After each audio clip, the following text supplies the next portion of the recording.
नमस्कार दोस्तों, पॉलिटिक्स में आपका बहुत बहुत स्वागत है। दोस्तों आज के इस क्लास में इकोनॉमिक्स के चैप्टर वाइज क्वेश्चंस की क्लास को लेकर आया हूं और इस क्लास के अंतर्गत हम लोग इकोनॉमिक्स के 60 महत्वपूर्ण चैप्टर वाइज क्वेश्चंस को सॉल्व करेंगे।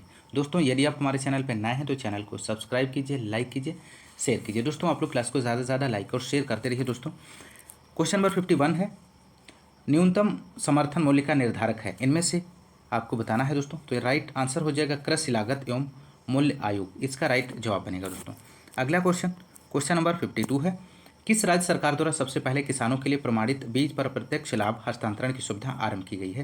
तो राइट आंसर ऑप्शन बी हो जाएगा उत्तर प्रदेश। उत्तर प्रदेश सरकार द्वारा अप्रैल 2015 में सर्वप्रथम किसानों के लिए प्रमाणित बीज पर प्रत्यक्ष लाभ हस्तांतरण की सुविधा आरंभ की गई थी। अगला क्वेश्चन नंबर 53 है, निम्नलिखित में से कौन सी उपज न्यूनतम समर्थन मूल्य एमएसपी के अंतर्गत नहीं है? तो राइट आंसर ऑप्शन सी हो जाएगा सब्जी फल, इसका राइट जवाब बनेगा। अगला क्वेश्चन नंबर 54 है, निम्नलिखित में से कौन सी दाल न्यूनतम समर्थन मूल्य एमएसपी के अंतर्गत सम्मिलित नहीं है? तो राइट आंसर हो जाएगा ऑप्शन बी मसूर, इसका राइट जवाब बनेगा। दोस्तों प्रश्नकाल के दौरान मसूर न्यूनतम समर्थन मूल्य में शामिल नहीं थी।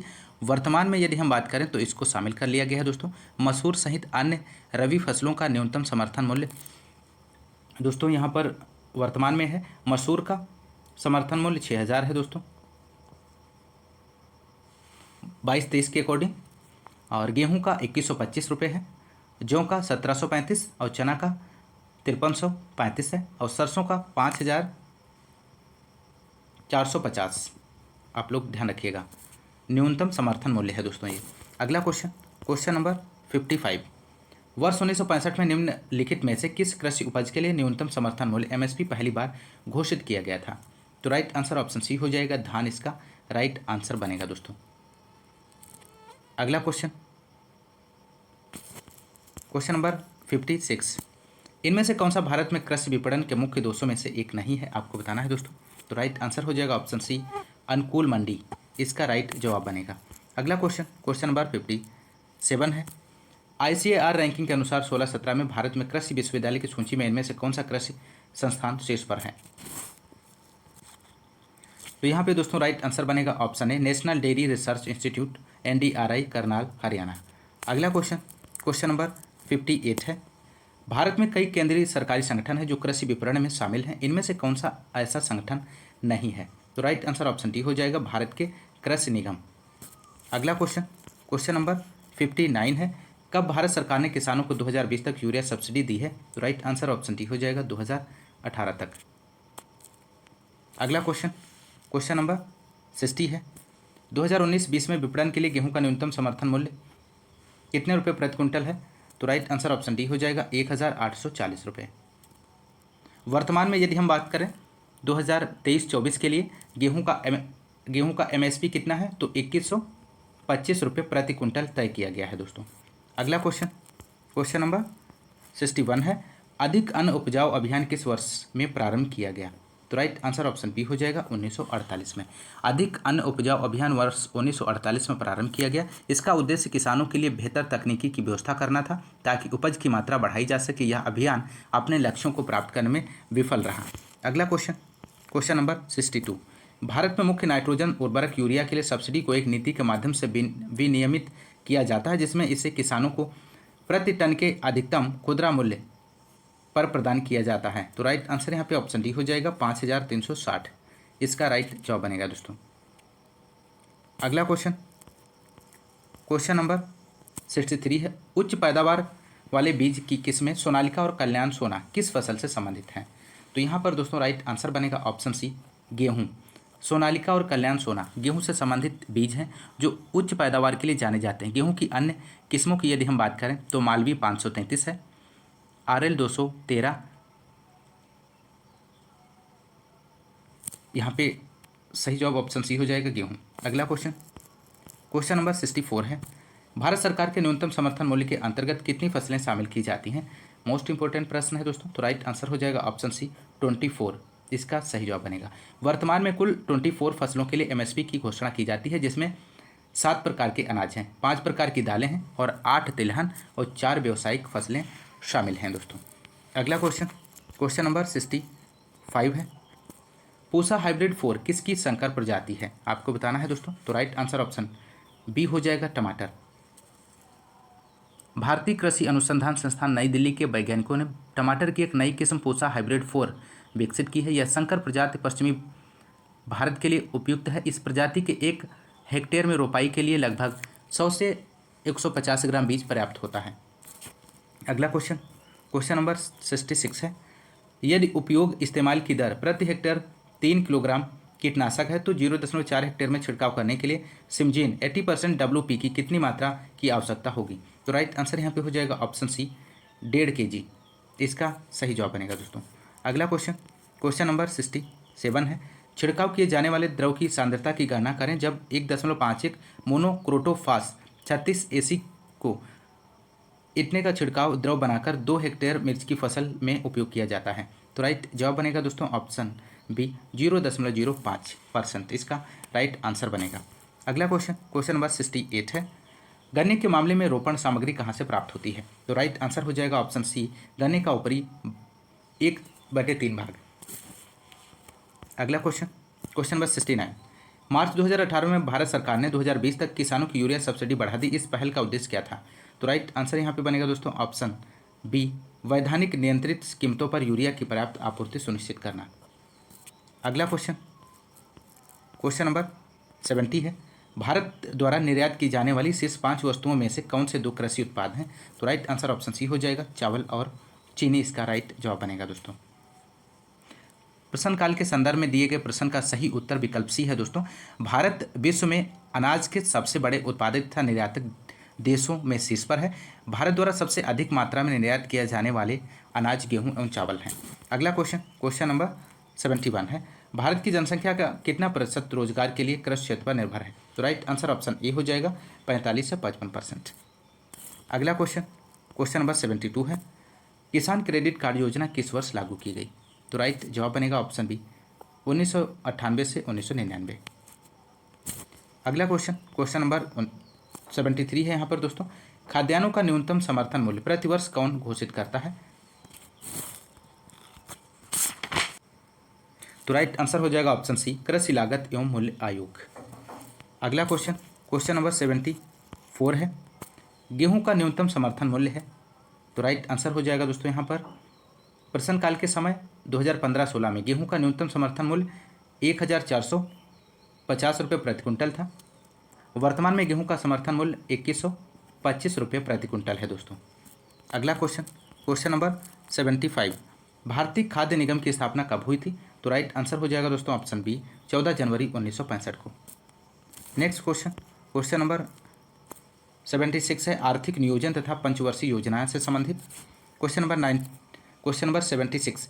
1991 के आर्थिक सुधारों के द्वारा निम्न में से किस समस्या की ओर ध्यान दिया गया था। तो राइट आंसर बनेगा ऑप्शन बी। यह सभी आंसर हो जाएगा यहाँ पर। भारतीय रुपये का मूल्यह्रास, आर्थिक नीति की असफलता, विदेशी मुद्रा भंडार में संकट। अगला क्वेश्चन, क्वेश्चन नंबर 77 है। नई आर्थिक नीति को सामान्यतः विकास के मॉडल के रूप में जाना जाता है।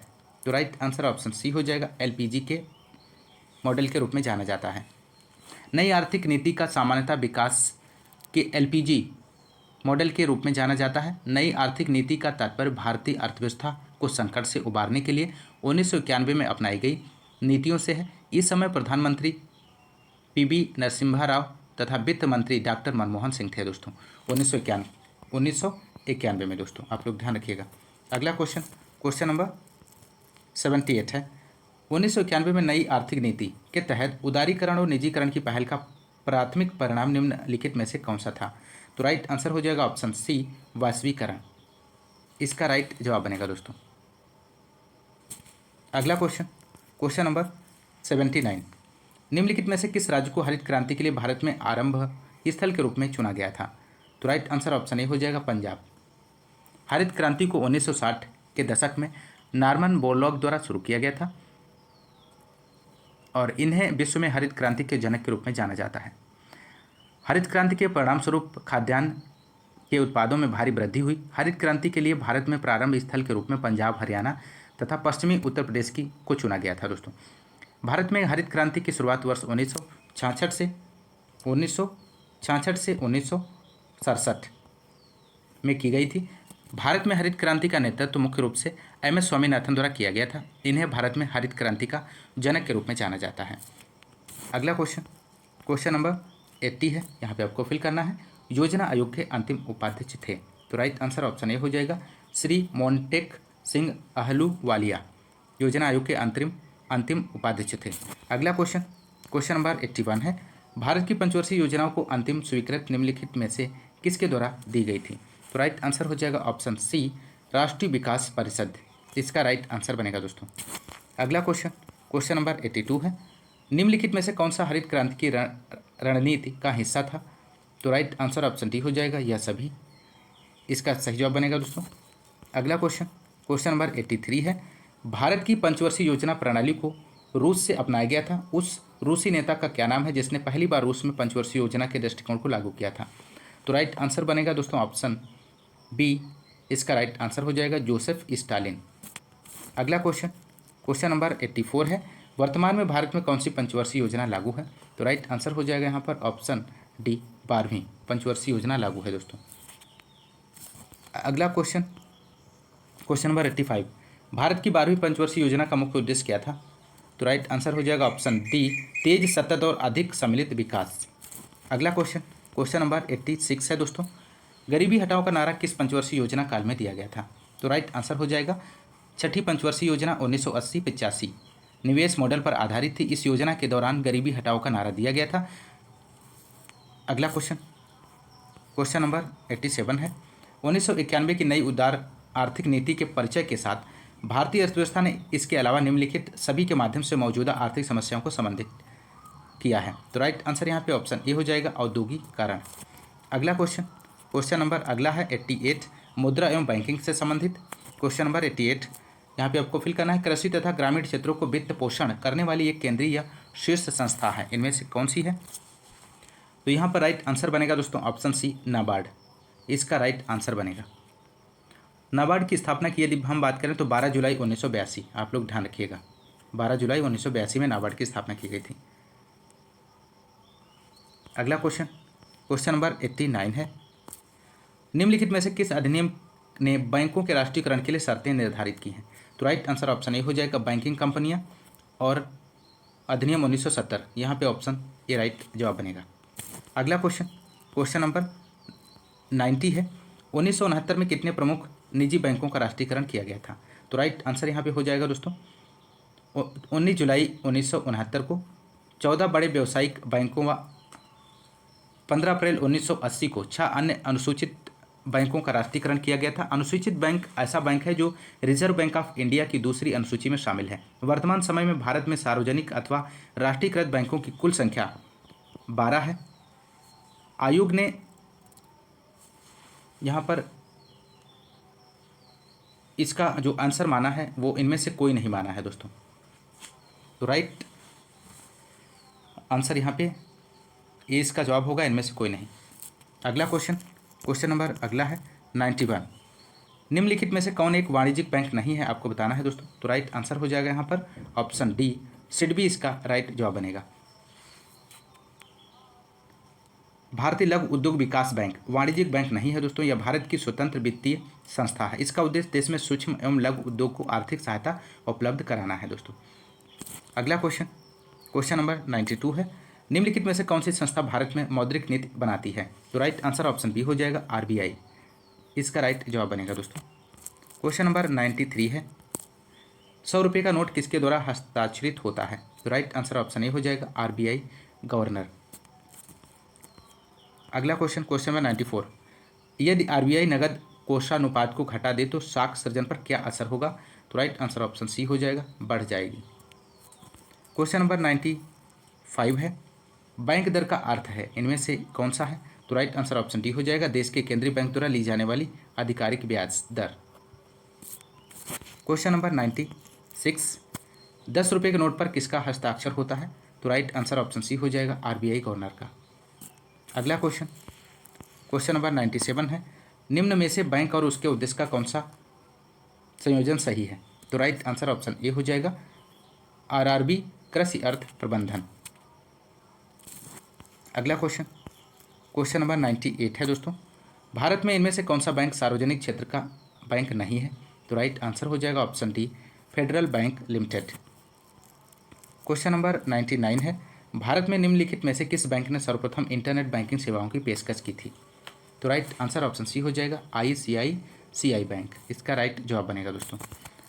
अगला क्वेश्चन नंबर 100 है, एक सहकारी समिति के गठन के लिए न्यूनतम कितने सदस्यों की आवश्यकता होती है? तो राइट आंसर ऑप्शन डी हो जाएगा, 10 इसका सही जवाब बनेगा। अगला क्वेश्चन नंबर 101 है, अपने स्वयं के प्रयोग के लिए मालिक द्वारा लिए गए वस्तुओं के मूल्य को किस खाते में क्रेडिट किया जाएगा? तो राइट आंसर ऑप्शन सी हो जाएगा, खरीद खाता।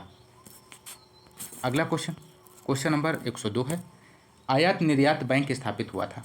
तो राइट आंसर बनेगा दोस्तों ऑप्शन बी, 1982 में। भारत में आयात तथा निर्यात को प्रोत्साहित करने के लिए भारतीय आयात निर्यात बैंक अधिनियम 1981 के तहत सरकार ने आयात निर्यात के बैंक को वर्ष 1982 में स्थापित किया। अगला क्वेश्चन नंबर 103 है, यहाँ पे आपको फिल करना है, खाता एक सामान्य बही खाता है जो लोगों के खातों के अलावा उनकी परिसंपत्तियों और देयताओं से संबंधित होता है? तो राइट आंसर ऑप्शन सी हो जाएगा, वास्तविक खाता। अगला क्वेश्चन नंबर 104 है, लेखांकन के सिद्धांत के अनुसार व्यवसाय बना रहेगा और काम करता रहेगा तथा कोई अंतरिम निर्धारित तिथि नहीं होगी। तो यहाँ पे दोस्तों राइट आंसर बनेगा ऑप्शन सी, सुनाम प्रतिष्ठान इसका राइट आंसर हो जाएगा दोस्तों।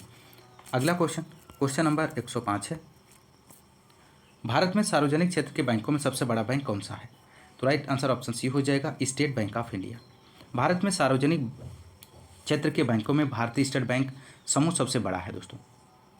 अगला क्वेश्चन नंबर 106 है, सॉफ्ट बैंक और फॉक्सकॉन टेक्नोलॉजी ग्रुप ने एक संयुक्त उपक्रम SBG क्लीन टेक बनाया है जो ग्रीन एनर्जी प्रोजेक्टों में 10 वर्षों में लगभग 20 बिलियन का निवेश करेगा। तो राइट आंसर यहाँ पे बनेगा ऑप्शन डी, भारत एंटरप्राइजेज। अगला क्वेश्चन नंबर 107 है दोस्तों, म्यूचुअल फंड और शेयर बाजारों के लिए मूलभूत विनियामक प्राधिकार किसे प्राप्त है? तो राइट आंसर ऑप्शन ए हो जाएगा, भारतीय प्रतिभूति एवं विनिमय बोर्ड। अगला क्वेश्चन नंबर 108 है, the imperial bank of India को राष्ट्रीयकरण के पश्चात क्या नाम दिया गया है? तो राइट आंसर ऑप्शन डी हो जाएगा, भारतीय स्टेट बैंक इसका ऑप्शन डी राइट आंसर हो जाएगा। The imperial bank of India का राष्ट्रीयकरण के पश्चात नाम भारतीय स्टेट बैंक हो गया है दोस्तों। इसका राष्ट्रीयकरण 1 जुलाई 1955 को हुआ था। इसका मुख्यालय मुंबई में है। यह भारतीय महाद्वीप में सबसे पुरानी और सबसे बड़ी कमर्शियल बैंक है। 1955 ईस्वी में इसे स्टेट बैंक ऑफ इंडिया नाम दिया गया है। आप लोग ध्यान रखिएगा। अगला क्वेश्चन नंबर 109 है, कर्मचारी राज्य बीमा अधिनियम 1948 द्वारा प्रदान किए जाने वाले लाभों में निम्नलिखित में से कौन सा एक प्रावधान नहीं है? तो राइट आंसर ऑप्शन डी हो जाएगा, पुनर्वास लाभ इसका सही जवाब बनेगा।